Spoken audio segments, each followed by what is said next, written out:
Like Pastor Pete said, my name is Kelyn, and I have the honor of getting invited here a couple of times a year, so and back. And last time I was here, we were talking about Rahab. We've been going through the book of Joshua every time I come. So we're going to be in Joshua again today as we read. It's gone. As we read. It's okay. You're okay. Tech guy scrambling. But before we want to dive in too quick, I want to ask a couple of questions. So, you're being baptized today? Yes. What is your favorite candy bar? I don't think You don't have a favorite? You just all candy or no candy? I don't like sweet things. Oh, okay. Joyce, what's your favorite candy bar? Twix. Okay, Twix. What else? Yes. Milky Way. Milky Way. All right, anyone else? What do we have back here? Anyone back here? Kit Kat. Kit Kat. Yeah. My favorite. Hershey's favorite. Song. Oh, I like that too. That's good. So yeah, Kit Kat. So I don't know if I shared them here before, but this probably won't be surprising to many of you. But growing up, until I was probably like in junior high, and then even older, for a really long time in my life, I didn't eat brown food. So I didn't eat any peanut butter. I didn't eat chocolate. If something was like pancakes, if they were like a little bit burnt, I would like not participate in that. I just didn't eat brown food. I'm sure you guys just have a lot of sympathy for my mom right now. So I just was a very picky child.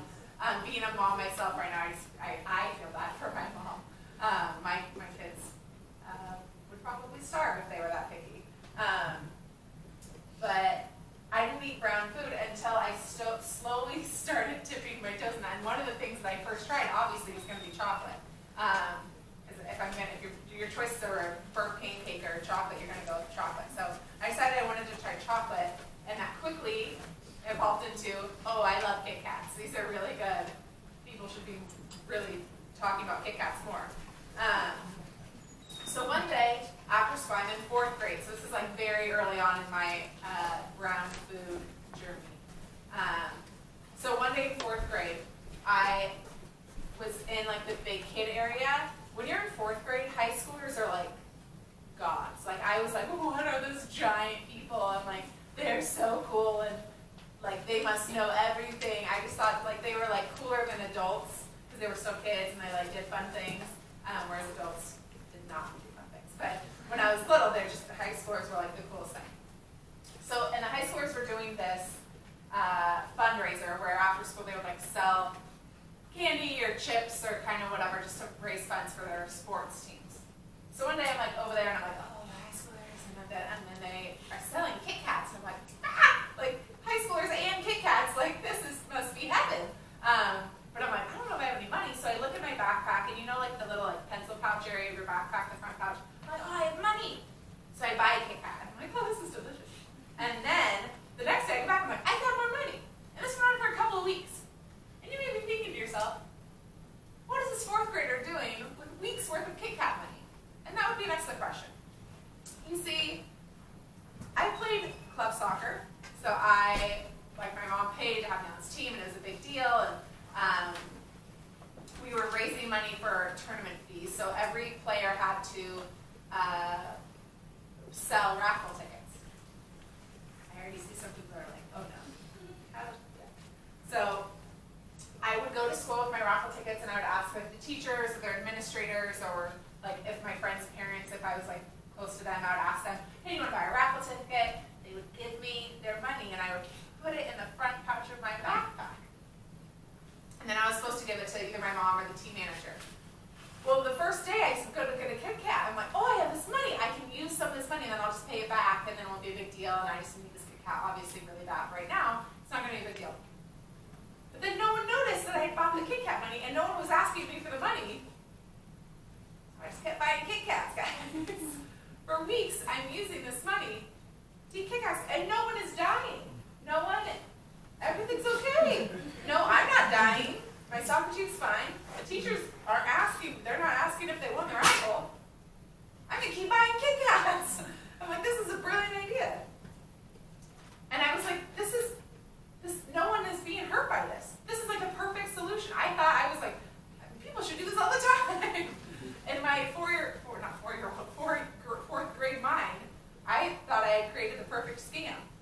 but that wasn't a scam because I was like, I know this is wrong, but this isn't hurting anyone, so what's the big deal? And this morning we're going to look at when things seem like not a big deal, or when it seems like a sin that you're like, well, this isn't really, guys, I'm eating Kit Kats kind of for free. Why, no one's getting hurt by this. But we're going to look at this morning that sin, that never happens.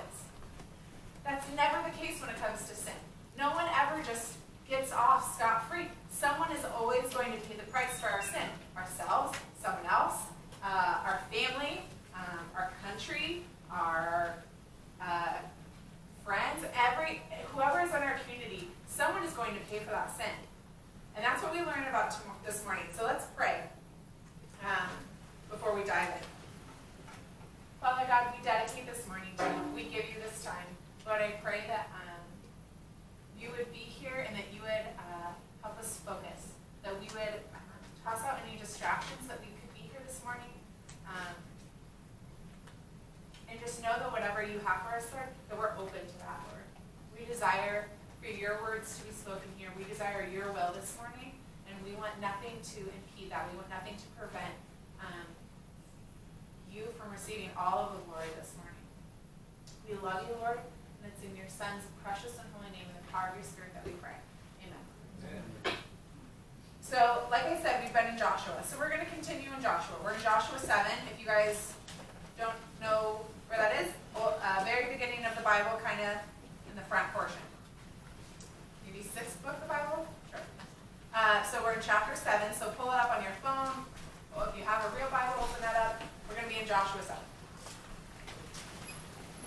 So while you guys are getting there, I'm going to set a little bit of the scene. I'm going to give you guys some context. So we had just got done telling the story of Rahab. Rahab was a woman who was very involved in the conquering of Jericho. Moses has just died. Joshua has taken the lead. This is one of their first big military conquests. They're coming to take over Jericho. They walk around the walls of Jericho. They blow trumpets. Walls fall. Rahab's rescued. It's kind of this amazing story. So they're coming off of this huge military win where they just conquered. And they're coming off of this and they're like, okay, next we have this next city of Ai. So Joshua was like, okay, you guys go scout it out, which happened in Jericho too. He said, okay, you guys go scout it out. He sends a couple of people. We're in Joshua 7. He said, okay, you guys go scout it out, check it out, see if it's a big deal, how many people we need to send. Tell me what you think. So a couple of guys go, and they look it over, and they realize that they're like, it's not that big of a deal. We don't need to send everyone. That would be kind of exhausting. We don't need to send everyone. But before he sends them out, it's important that we have to keep in mind that, so in Jericho, one of the things that was important about Jericho was they weren't allowed to take anything. Right? So they went in, they were supposed to kill and destroy, burn everything. They weren't allowed to take anything with them. They weren't supposed to take anything for themselves. They took the gold for God, nothing else for themselves. So Joshua sends people into Ai and is like, check it out. What do you think? See what we need to do. And they're feeling pretty good about themselves after just conquering Jericho. And it tells them, they come back, they tell Joshua, you only need to send 3,000 people, which to me seems like a lot of people, but that's only a small portion of their army. He says, only send 3,000 people. It's not going to be a big deal. But immediately, they go there, they're up on some cliffs, and immediately, people come in, they are thwarted, 36 people die, they run back, they're terrified, and Joshua's like, what happened? I thought we just conquered Jericho. I was way smaller, how did this happen? And in chapter 6, it talks about, and Joshua tore his clothes and fell face down to the ground before the ark of the Lord, remaining there until evening. So he's there all day, remaining there until evening. The elders of Israel did the same. They sprinkled dust on their heads. And Joshua is so upset. And he's crying out to the Lord what's going to happen? And he feels almost as if they embarrassed the Lord. Because he's not just the military leader. He's not just the president of Israel. He feels a much greater responsibility to represent God to the entire region. So he's feeling this huge burden, and he's saying, we've embarrassed you. We've all of these people that see that we were just conquered, they're not going to think that you're strong and powerful, God. It says in verse 9, the Canaanites and the other people of this country will hear about this, and they will surround us and wipe out our name from the earth. What then will you do for your own great name? So he's concerned about them being wiped out, but he's also concerned about God's name not being made great. And God responds to him. So he says, no, hold on. Stand up. What are you doing with your face down? This isn't about my name not being made great. This is about you guys. You guys sinned. You broke the covenant. And that's why you weren't victorious. It would be, God wants the Israelites to overcome because he does not want his power or glory to be, or they don't overcome not because God doesn't want his glory to be revealed. They don't overcome because God doesn't want there to be sin involved. He doesn't want that covenant broken. So he gives instructions. So they call them out. Let's look at it. So this is what God says. Verse 14. Present yourselves. Tribe by tribe, tribe by tribe, clan by clan, family by family, man by man. So we're going to take you guys out, and I'm going to look at each tribe, clan, family, man, and then I'm going to tell you who's guilty. I can't think of a more terrifying way to do things. You know God knows who it is, but instead he's going to do it clan by clan. So like imagine even if you're innocent, this has got to be a little bit terrifying for everyone involved. You're going to do this little group by little group. It's like if you're at work and they're like, okay, the accounting department. You're like, I'm in the accounting department. And then you're like, but I didn't do anything wrong. Like, I don't want to get in trouble. Or if you're in high school and you're like, okay, everyone that's in a sophomore. And you're like, oh, I'm a sophomore. Like, it wasn't me. So this is kind of this very terrifying procedure that they put in place. And yet no one steps forward. They know it's going to be, they know that they're going to be found out, but no one steps forward. So they go through this, and they come to Achan, son of Carmi, and Joshua says to him, my son, give glory to the Lord, the God of Israel, and give him praise. Tell me what you've done. Do not hide it from me. Achan confesses to his crime, that when they were in Jericho, he stole, that he chose a robe and silver and gold, and he hid them. And Joshua takes him, and Joshua and the Israelites stone him. And then they take their remains and they burn him. And they don't just do that to Achan, they do it to his family. And they do it to his cattle and his donkeys and his sheep and his tent and everything that was his. They take it and they destroy it and they burn it. His whole family, they were stoned because he sinned against Israel, and then they were burned because he sinned against God. So that's the story. He thought he was hurting no one. He was like, oh, look at this beautiful robe and this lovely silver and gold, and no one is here, and I'm just going to swoop, pocket this, I'm going to take this with me, and no one's going to know. This isn't going to hurt anyone. I can eat a Kit Kat, no one's going to get hurt, right? No big deal. Well, turns out that's not so true, because Achan dies, his whole family dies, everything that he owns dies. There were 36 men who died in the Battle of Ai.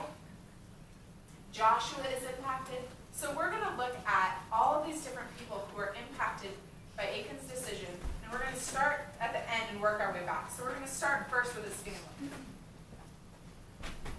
This is uncomfortable. Like,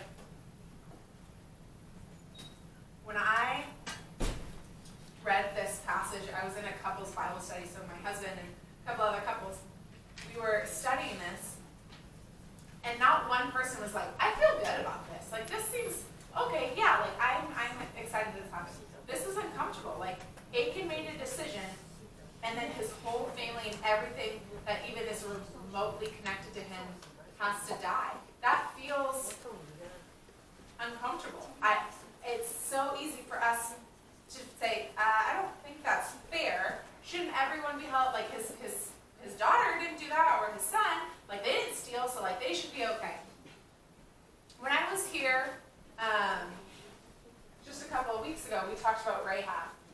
And you know, when I was preparing for that, and as I was preaching on that, I don't think there was anyone in here, and myself included, that felt like, it's not really fair that Rahab's family got to be saved.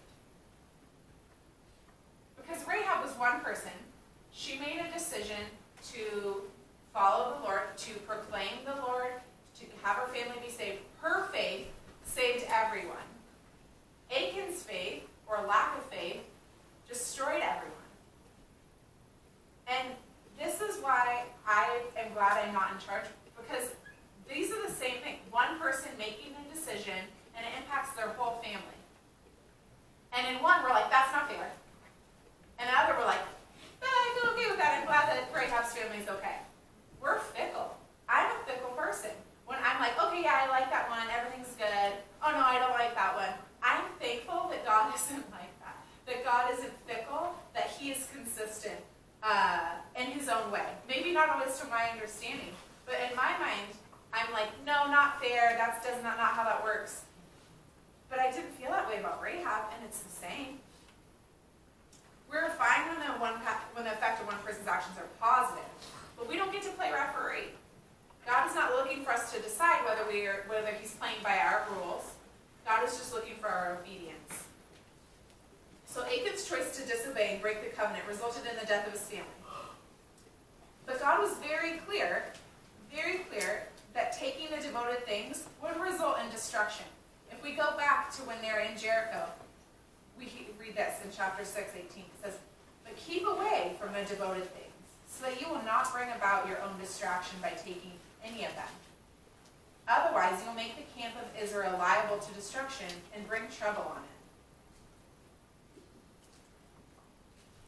So God is very clear, hey, if you take things, there's going to be destruction. Achan says, I think I'm going to take my chances. I think I'm going to risk it. And by doing that, he put his whole family at risk. When we choose to disobey, we put others in harm's way. I'm going to say that a couple times today.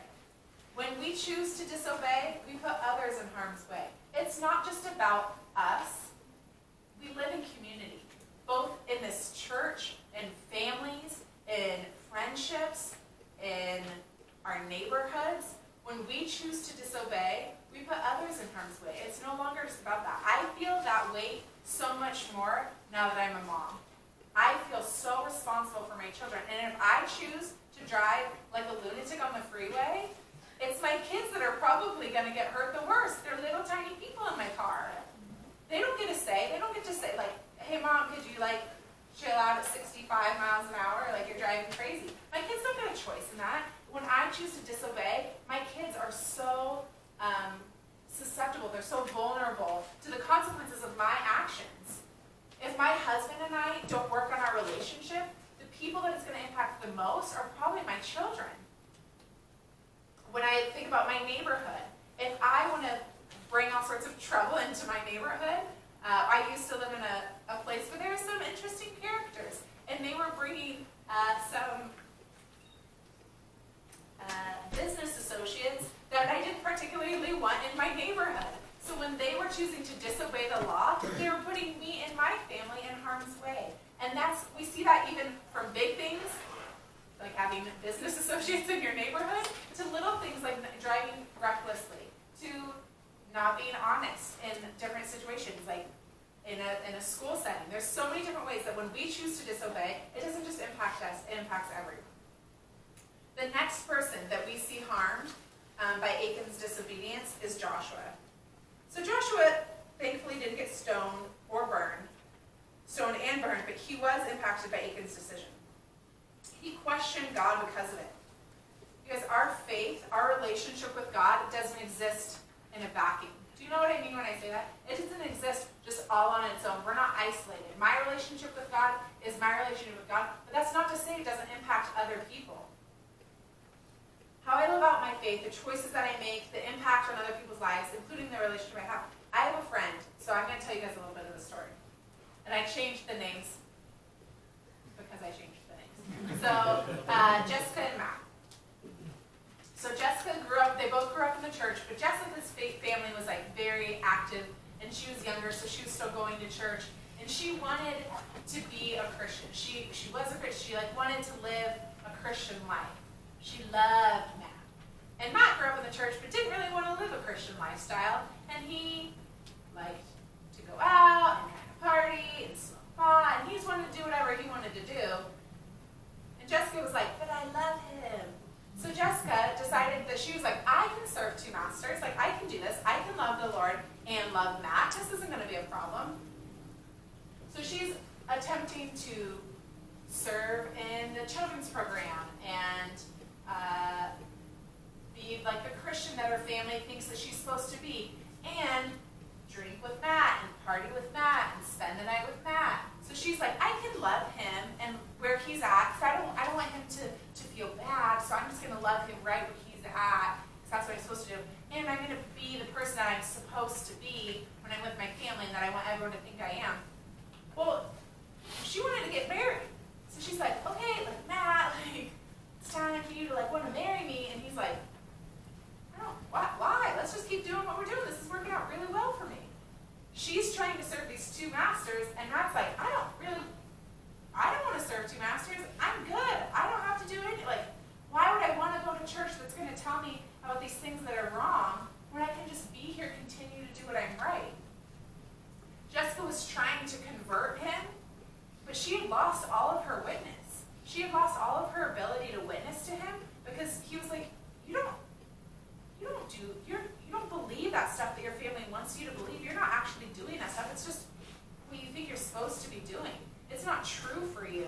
You're not living that out. So, and they ended up breaking up, obviously.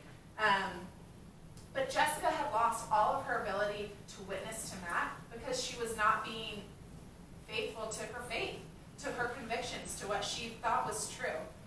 And I see that often, is that we think that our faith, oh, this is just me, and it doesn't impact other people. Matt is now more jaded and angry at the church than he ever was before. He's like, they brainwashed her, and he's angry because he loved her, but he was like, they took her away from me. And so what she attempted to do, I'm going to date him, and he's going to love me so much that he's going to become a Christian, totally backfired, because now he's so uninterested in becoming a Christian or becoming back to the church. And when we try to serve two masters, it never works out, and we end up impacting other people's faith for the worse.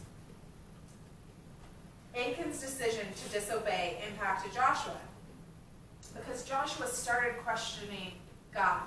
We see in chapter 7 where he is crying out and he's like, God, what's going on? You're going to leave us. Everyone's going to hear about what happened and they're going to kill us, and you don't even care about who you are. Joshua didn't walk away from God, but it did impact his relationship with God. He had those tough conversations. He was in mourning. He was tearing his clothes. He was questioning, why did you ever bring us here? If you were just going to destroy us, what are you even doing? Because our sin puts other people in jeopardy. When we choose to disobey, it puts others in harm's way. Now let's get to the 36 men. There are 36 men who listen to Joshua, do what they're supposed to do. They're 36 are part of the 3,000. So this is back in the early part of chapter 7, verse 5. There are 36 men who are part of the 3,000. They're listening. They're doing what they're supposed to do. They're showing up for their job. They show